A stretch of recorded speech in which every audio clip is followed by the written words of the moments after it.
Ini adalah kasus kehamilan pada usia 6 minggu, tanpa ada perdarahan, tanpa ada flek.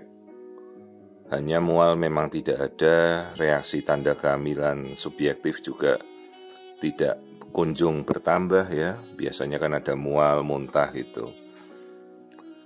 Kita temukan kantung kehamilan di dalam rahim. Ternyata kantung kehamilan meskipun sudah dalam batas ukuran di mana dia harus sudah ada embrio, ternyata kantung kehamilannya kosong. Tidak ada isi, tidak ada yolk sac. Jadi istilahnya ini adalah blighted ovum. Tentunya kita harus memahami ya, harus alatnya cukup memadai ya. Jadi kita bisa melihat dengan detail, cukup tajam, resolusinya harus bagus. Ini resolusinya sangat tajam dan zoom atau pembesarannya juga harus cukup ya. Jadi kita bisa memang melihat. Lalu kita bisa melihat ukuran kantung kehamilan, di mana kalau ukuran kantung sudah minimal 2 cm saja atau 20 mm itu yolk sac dan embrio harusnya sudah muncul. Jadi inilah kondisi di mana kantung kehamilan sudah berkisar 6 minggu, tapi tidak ada isinya. Apabila di tempat ibu-ibu melakukan pemeriksaan memang alatnya tidak memadai, artinya hanya bisa dilakukan lewat USG dari perut saja, ya memang tidak ada salahnya menunggu. Hanya sekali lagi tentu dibarengkan menunggu itu kita juga mengerti batas ya, batas kapan sih embrio terlihat, kapan yolk sac muncul. Jadi semua kehamilan normal itu harus ada yolk sac dulu, selisih seminggu muncullah janin. Jadi bukan ditunggu saja sampai 1 bulan lah, 1 bulan ditunggu malah jadi hamil anggur nanti. Kalau hamil anggur tuh semua jenis jadi kehamilan yang tidak berkembang, mau hamil kosong atau keguguran, yang kita tidak tahu-tahu sudah berkembang jadi yang aneh-aneh ya, jadi seperti butir-butiran anggur namanya atau mola. Jadi ini istilahnya ada blighted ovum.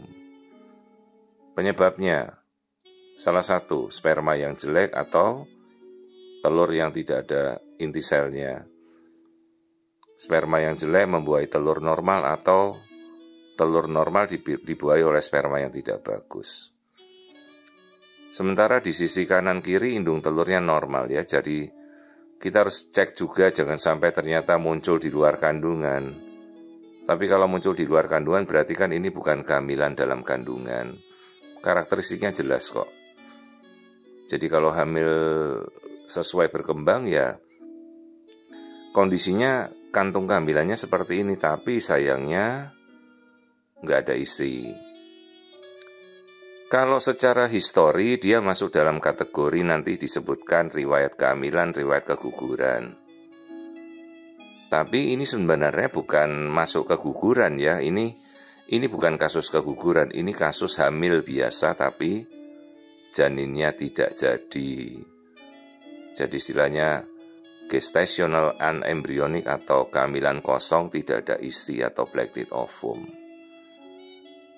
Sekarang bagaimana tindakannya? Ya kita harus segera mengevakuasi. Tapi kalau misalnya kita sudah jelaskan keyakinan ibunya masih mau menunggu ya silahkan, itu haknya masing-masing pasien mau menunggu. Tapi edukasilah dokternya, jangan sampai dibiarkan menunggunya sampai 1 bulan 2 bulan. Saking kepingin hamilnya sampai tidak diperiksa lagi, tahu-tahu datang sudah hamil anggur. Malah terjadi nanti malah penyakit trophoblast gestasional. Atau juga bisa berujung tahu-tahu jadi koriokarsinoma, malah kasusnya malah jadi babak belur nantinya.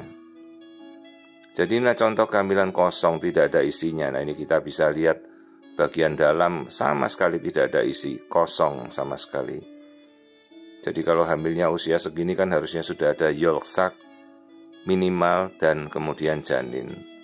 Tapi kita berikan hak pada orang tuanya untuk memutuskan.